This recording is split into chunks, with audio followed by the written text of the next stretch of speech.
Hello friend, good afternoon, welcome to your channel Crack WBTET।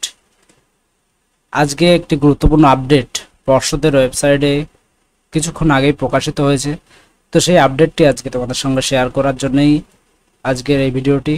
তো এখানে on স্ক্রিনে যেমনটি দেখতে পাচ্ছ যে ডেট 10/7/2025 অর্থাৎ 2025 10 তারিখে অর্থাৎ আজকেই কিন্তু এই নোটিশটি প্রকাশিত করা হয়েছে West Bengal board of primary এডুকেশনের পক্ষ থেকে। তো এখানে নোটিফিকেশনে যেটি বলা হচ্ছে, দেখো মেমো নম্বর এখানে দেওয়া রয়েছে, তোমরা অন স্ক্রিনে দেখতে পাচ্ছ।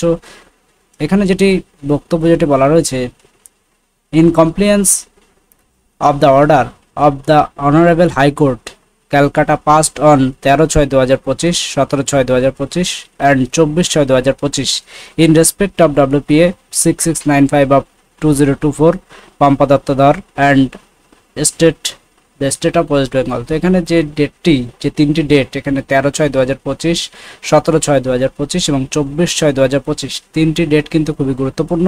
অর্থাৎ এই তিনটি ডেটে আলাদা আলাদাভাবে কিন্তু ক্যালকাটা হাইকোর্টে তিনটি রায় কিন্তু এসেছিল এবং এই দিনে যে সমস্ত পিটিশনরা ছিলেন এবং বাদবাকি যারা ছিলেন, তো তাদের একটি লিস্ট কিন্তু এসেছে পর্ষদের তরফ থেকে। অর্থাৎ পর্ষদ কিন্তু সেই লিস্ট দিয়ে দিল যে কারা কারা এই তারিখের মধ্যে, অর্থাৎ তোমাদের পরে যদি আমরা নোটিফিকেশনটি দেখি তাহলে তোমরা দেখতে পাচ্ছ, in compliance of the order of honourable high court Calcutta past on 13/6/2025, 17/6/2025 and 24/6/2025। সেই তিনটি ডেট কিন্তু খুবই গুরুত্বপূর্ণ। In respect of the state of West Bengal and other similar matter, the West Bengal Board of Primary Education has arranged a hearing for the verification of eligibility of the candidate on and from 22/7/2025 to 31/7/2025 এর মধ্যে কিন্তু শুধুমাত্র Sunday অর্থাৎ রবিবার বাদে কিন্তু 22 তারিখ থেকে 31 তারিখের মধ্যে কিন্তু তাদের ভেরিফিকেশনের জন্য ডাকা হয়েছে আচার্য প্রফুল্লচন্দ্র ভবন DK 7/1 সল্টলেক সেক্টর 2 কলকাতা 7,91,000। অর্থাৎ এই যে যাদের লিস্টটি কিন্তু তোমরা অন স্ক্রিনে দেখতে পাচ্ছ, আমি তোমাদের একবার দেখিয়ে দিই। এখানে কিন্তু অনেকের লিস্ট রয়েছে, প্রায় 2100 সামথিং অর্থাৎ 2000 প্লাস ক্যান্ডিডেটের কিন্তু একটি লিস্ট রয়েছে। কাদের কোন ডেটে রয়েছে এবং কত নম্বর টেবিলে রয়েছে, কটার সময় রয়েছে, সমস্ত ডিটেলস তোমরা চেক করে নিতে পারো। তার জন্য ডেসক্রিপশন বক্সে দেওয়া টেলিগ্রাম গ্রুপের মাধ্যমে তোমরা টেলিগ্রাম গ্রুপে জয়েন হতে পারো এবং হোয়াটসঅ্যাপ গ্রুপ সব কটাতেই কিন্তু শেয়ার করে দেওয়া হয়েছে। আমি একেবারে তোমাদের লাস্ট পেজে একবারে নিয়ে যাচ্ছি। তো দেখতে পাচ্ছ যে 2124 জনের মতো নাম কিন্তু এখানে রয়েছে এবং 31 তারিখ যে লাস্ট ডেট, সেই ডেট পর্যন্ত কিন্তু এই ভেরিফিকেশন চলবে। অর্থাৎ তোমাদের এই মুহূর্তে যে কর্তব্য, যে কোন কোন ডকুমেন্ট লাগবে সেগুলিকে রেডি করে ফেলা। অর্থাৎ যাদের এই লিস্টে নাম আছে তারা এটি করবে এবং যে ডেট অর্থাৎ 22/7/2025 থেকে 31/7/2025 এই ডেটের মধ্যে কার কোন ডেটে পড়েছে সেটি অবশ্যই তোমরা একবার চেক করে নেবে এবং কোন কোন ডকুমেন্ট তোমাদের লাগছে। আচার্য প্রফুল্লচন্দ্র ভবনে কিন্তু তোমাদের এই হিয়ারিংটি অর্থাৎ ডকুমেন্ট ভেরিফিকেশন প্রসেস কিন্তু চলবে এবং যে ডকুমেন্টগুলি এখানে লাগবে সেগুলি দেখো, marksheet and certificate for Madhyamik পরীক্ষা আর equivalent higher secondary equivalent examination.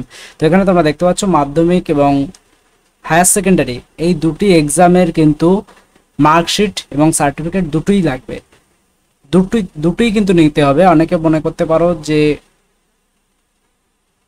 আমি এইচএসএ নেবো, মাধ্যমিকে নেবো না, এরকমটি করার দরকার নেই, দুটোই তোমরা নেবে। Any valid document proof of his date of birth, তো এখানে তোমরা বার্থ সার্টিফিকেট অথবা মাধ্যমিকের অ্যাডমিট কার্ড নিতে পারো। TET pass certificate on before 10/8/2017, অর্থাৎ এখানে কিন্তু মেইনলি 2014 যারা টেট পাস রয়েছে তাদের কথাই কিন্তু বলা হচ্ছে। 2014-2017 টেটের আগে যারা টেট পাস রয়েছে তাদের জন্য কিন্তু এই টেট পাস সার্টিফিকেট নিতে হবে। Paper related to proof of in service as on 10/8/2017, অর্থাৎ 10/8/2017 এই ডেটে যে ইন সার্ভিস ছিলে তার একটা প্রুফ কিন্তু নিতে হবে। তার জন্য কিন্তু এখানে অ্যাপয়েন্টমেন্ট লেটার বা accepted joining report of the candidate কিন্তু নিতে হবে, অর্থাৎ জয়েনিং রিপোর্ট কিন্তু নিতে হবে। Certificate issued by the school authority specify the service and the candidate in school as on, এত তারিখের মধ্যে যে সার্টিফিকেট স্কুলে যে সার্টিফিকেট থাকবে স্কুল অথরিটির ইস্যু করা সেটিও কিন্তু তোমাদের এখানে নিতে পারো। NOC cum certificate of recognition in favour of the school as on 10/8/2017 by the school education department of the concern state, তো এনএসইউ কিন্তু এখান থেকে তোমাদের নিতে হবে। স্যালারি স্টেটমেন্ট নেওয়ার কথা বলা হয়েছে, যেখানে অর্থাৎ তোমাদের যে স্যালারি স্টেটমেন্ট অর্থাৎ যে পে স্লিপ সেটি কিন্তু তোমরা এখানে নিয়ে যাওয়ার কথা কিন্তু বলা হয়েছে এছাড়া জিপিএফ পিএফ এর সংক্রান্ত ডিটেলসও কিন্তু নিতে হবে। আর কি বলেছে, সার্টিফিকেট আর marksheet for passing 18 month DElEd course from NIOS, অর্থাৎ এনআইওএস থেকে যে পাস করার যে সার্টিফিকেট বা মার্কশিট সেটি কিন্তু তোমাদের নিতে হবে। এটি মেইনলি কিন্তু এনআইওএস ক্যান্ডিডেটদের জন্য। এটি 11,765 রিক্রুটমেন্টের একটি পার্ট, তো খুব তাড়াতাড়ি কিন্তু সেটি ক্লিয়ার হতে যাচ্ছে, আমরা সেটি বুঝতে পারছি। Copy of registration slip primary teacher recruitment process, অর্থাৎ 2022-এর যে প্রাইমারি টিচার রিক্রুটমেন্ট প্রসেসের যে রেজিস্ট্রেশন স্লিপ সেটি কিন্তু নিতে হবে। Authenticated document for being petitioner, যে পিটিশনার সেটি কিন্তু আপনি যে পিটিশনার সেই সম্পর্কিত ডকুমেন্টও কিন্তু নিতে হবে। রেসিডেন্স প্রুফ নিতে হবে, অরিজিনাল ভোটার আইডি অথবা আধার কার্ড নিতে হবে, কাস্ট সার্টিফিকেট নিতে হবে, bank statement of 6 month till July 2017। তো যেটি তোমাদের আগেই বলেছি যে কি স্যালারি কি হারে পেতে সমস্ত ডিটেলস কিন্তু এখানে নিতে হবে। আইটি রিটার্ন যদি থাকে তাহলে দিতে হবে। এই সমস্ত ডিটেলস নিয়ে এবং তোমাদেরকে বলবো সমস্ত ডকুমেন্টগুলি মোটামুটি 3 সেট করে রেডি করে নিয়ে তোমরা যাবে।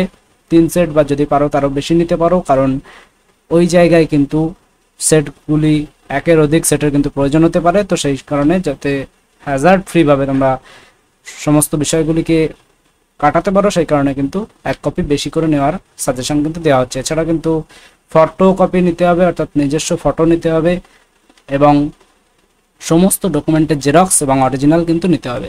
তো কাদের কাদের নাম আছে তোমরা এখানে একবার চেক করে নাও। তোমরা ডেসক্রিপশন বক্সে দেওয়া লিঙ্কের মাধ্যমে টেলিগ্রাম গ্রুপে জয়েন হয়ে যাও, সেখানে কিন্তু এই সমস্ত পিডিএফটি দেওয়া আছে।